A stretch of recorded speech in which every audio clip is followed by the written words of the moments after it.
দর্শকের কথা অনুষ্ঠানে আপনাদের স্বাগত জানাচ্ছি।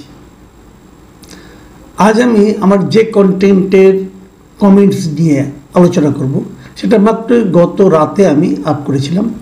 সেটা ছিল, হাসনাত কি দেশে গৃহযুদ্ধ বাঁধাতে চায়, অথবা আরেকটা শিরোনাম ছিল হাসনাতের বয়ান সত্য নাকি গল্প, এবং থাম্বনেইলে আরেকটা বাক্য ছিল, সেটা আওয়ামী লীগকে নিষিদ্ধ করা কি আদৌ সম্ভব। তো দেখুন, আমার তিনটাতেই কিন্তু প্রশ্নবোধক চিন্তা ছিল। আমি জানতে চেয়েছি, আমি আসলে প্রশ্নই করি বেশি, কারণ অনেক কিছুই তো আমরা জানি না। যাই হোক, এটার উপর নির্ভর করে আমার বক্তব্যকে নির্ভর করে যে কমেন্টগুলো এসেছে, অনেকগুলো কমেন্ট এসেছে, একটু বেশি এসেছে। আমি এতটা অবশ্য প্রত্যাশা করিনি। মাত্র কয়েক ঘন্টায় দেখলাম প্রায় 4000-এর উপর কমেন্ট চলে এসেছে। সমালোচনা করেছেন অনেকে, প্রশংসাও করেছেন, আবার মাঝামাঝি পথে অনেকে ছিলেন, সন্দেহ করেছেন। তো আমি সেখান থেকে র্যান্ডমলি কয়েকটা নিয়েছি। সব 4000 কমেন্ট তো এখন একবারে দেখা অল্প সময় সম্ভব না, আমি হয়তো পরে দেখব। আমি যে কটা কমেন্ট নিয়েছি আমি মনে করেছি এটাই আজকে আলোচনা করা উচিত। আমি সেখান থেকে গোটা 10 কমেন্ট আপনাদেরকে নিয়ে আলোচনা করব। কয়েকটা নিয়ে আলোচনা জাস্ট পড়ে শোনাবো, আর কয়েকটা আলোচনাই করব। প্রথম যে কমেন্ট আমি নিচ্ছি সেটা লিখেছেন মাহফুজুর রহমান।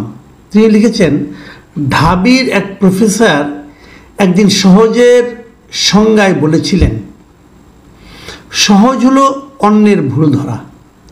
যে কাজ আপনি ধারাবাহিকভাবে করে আসছেন। সহজের বিপরীতও আছে। 18 কোটির দেশে বাজে কথা কেনার অনেক ক্রেতা আছে।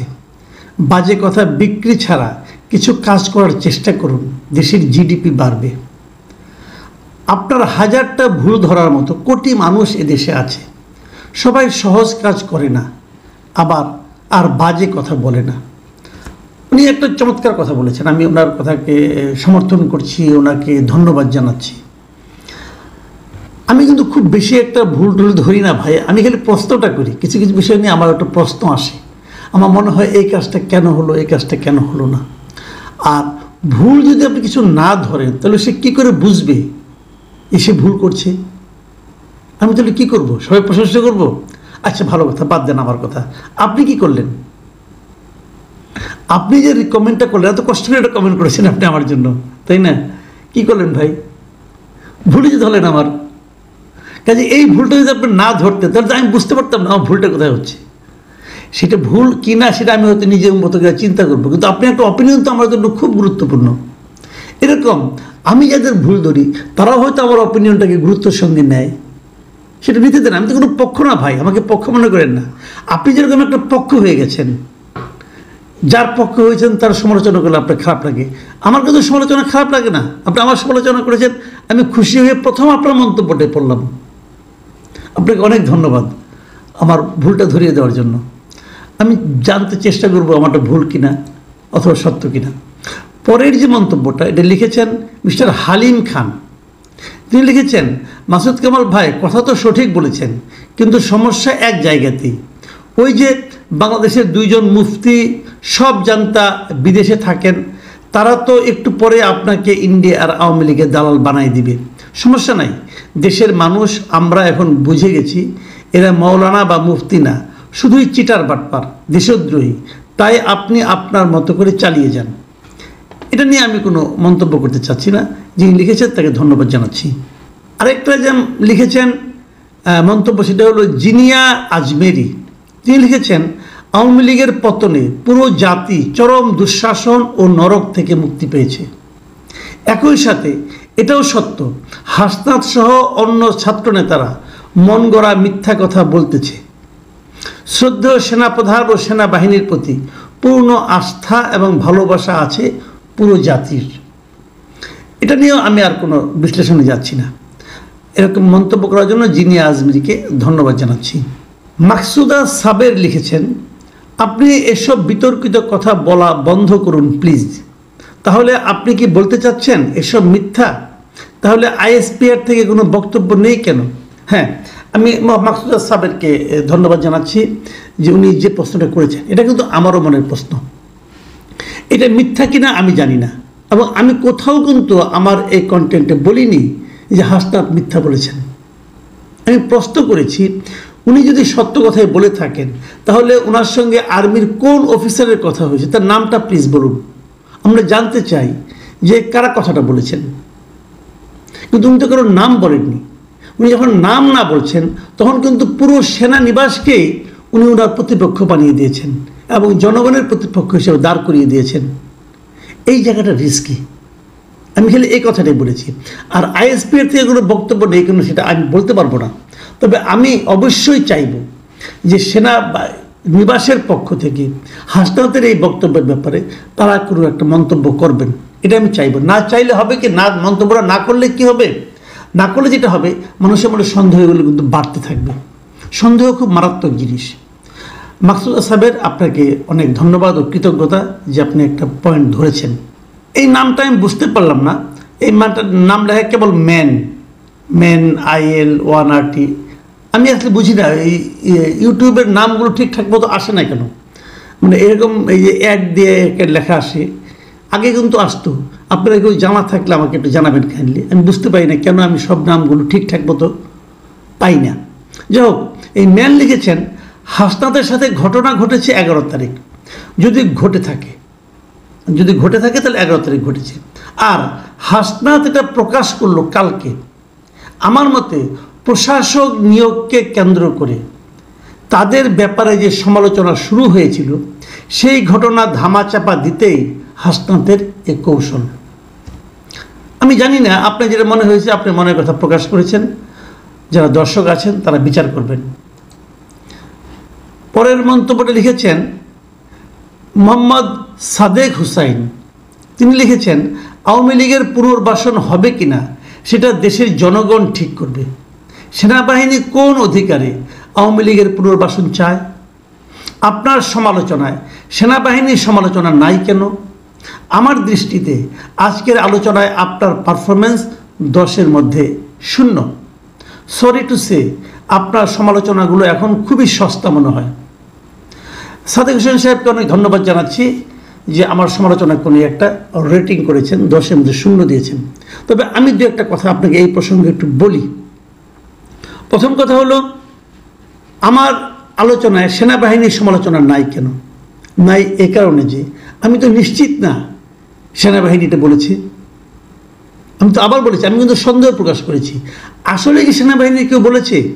যদি বলে থাকে তাহলে তার নামটা কেন হাসনাত সাহেব প্রকাশ করছেন না? আমি আশা করব আগামী 2-1 দিনের মধ্যে হাসনাত সাহেব বলবেন সেনাবাহিনীর কোন কর্মকর্তা ওনাকে এই কথাগুলি বলেছেন। যতক্ষণ পর্যন্ত নামটা উনি না বলতে পারবেন ততক্ষণ পর্যন্ত আমি কিন্তু সেনাবাহিনীর সমালোচনা কী করে করবো? আমি তো কনফার্ম না। ধরেন আমি সেনাবাহিনীর সমালোচনা করলাম, কালকে জানা গেল সেনাবাহিনী কেউ তার সঙ্গে এগুলি বলেনি, তাহলে সমালোচনাটা কোথায় যেয়ে লাগলো? যে কাজ তারা করেনি তার সমালোচনা তো আমি করতে পারবো না। কাজে আমি শিওর হয়ে তারপরে বলবো। আরেকটা কথা আমি শুরুর দিকে বলি। আরেকটা হলো আওয়ামী লীগের পুনর্বাসন হবে কিনা সেটা দেশের জনগণ ঠিক করবে। আপনার এই কথা 100 মধ্যে আমি 100 দিচ্ছি, জনগণ ঠিক করবে। সেনাবাহিনী কোন অধিকার আওয়ামী লীগের পুনর্বাসন চায় এই কথা নিয়ে আমার আপত্তি। সেনাবাহিনী আওয়ামী লীগের পুনর্বাসন চায় কি চায় না এটা এখন আমি কিন্তু ক্লিয়ার না। আমি আগেই বলেছি ক্লিয়ার না, আমি তো যাই না কে বলেছে। আমি যদি উল্টো করে বলি, হাসনাত সাহেবের কোন অধিকারে আওয়ামী লীগের নিষিদ্ধ চায়? আপনি তো বললেন এটা জনগণ ঠিক করবে। তো জনগণ কি সব হাসনাত সাহেবের সঙ্গে আছে? জনগণ কি চায় এটা বোঝার উপায় কি? সবচেয়ে ভালো উপায় আমি বলি কিন্তু সব জনগণ আমার মতের সঙ্গে আছে। আমি যদি এখানে জরিপ করি আপনি বলবেন আওয়ামী লীগের সব লোক এসে এখানে ভোট দিচ্ছে। তো আওয়ামী লীগের লোক আছে দেশে? তাহলে আছে, আপনি বলছেন আছে। তাহলে আওয়ামী লীগের যে লোকগুলি আছে তারা কি চায় সেটা আপনি গুরুত্ব দিবেন না? তাহলে জনগণ কি চায় বোঝার উপায় হলো ভোট করা।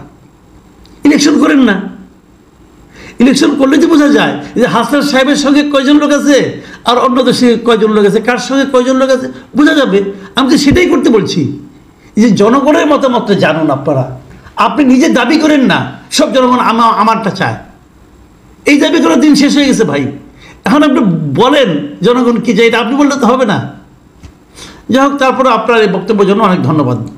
এটা লিখেছেন মিলিয়ন্স 1957। তিনি কি লিখেছেন? এটা স্রেফ গল্প। সেনাবাহিনী হাসনাতের মতো উন্মাদের কাছে এ ধরনের প্রস্তাব দিবে। হাসনাত কে? তার কাছে অনুমতি নিতে হবে। এটা সম্পূর্ণ নাটক। এর মাধ্যমে জনগণের কাছে হিরো হতে চেয়েছে, পাশাপাশি সেনাবাহিনীকে জনগণের কাছে ভিলেন বানানো। আপনার সাথে আমি একমত। তাপসের কথা সেনাবাহিনী বলবে কেন? সে তো সবার আগেই পালিয়েছে। সে যে দুর্নীতির বরপুত্র, তাকে রিফাইন্ড আওয়ামী লীগের নেতৃত্বে আসার প্রশ্নই আসে না। সামগ্রিক বিষয়টি ভুয়া, ভণ্ডামি, প্রতারণা।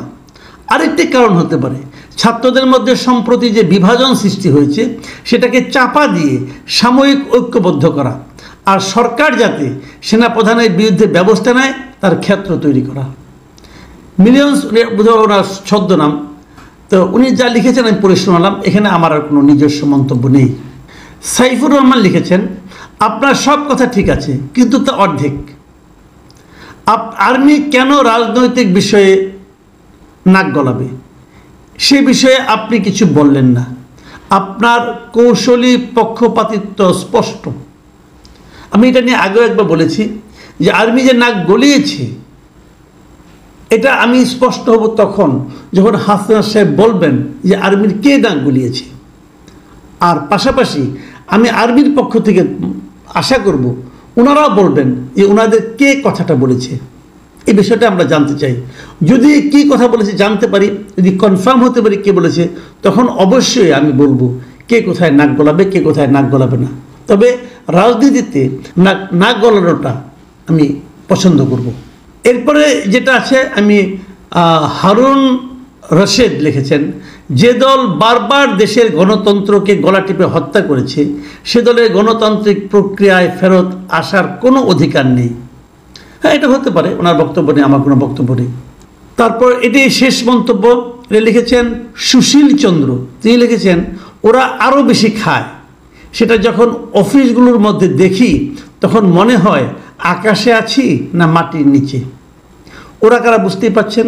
এই ধরনের অভিযোগ কিন্তু আমরা প্রায় পাচ্ছি। প্রিয় দর্শক, আপাতত এই পর্যন্ত।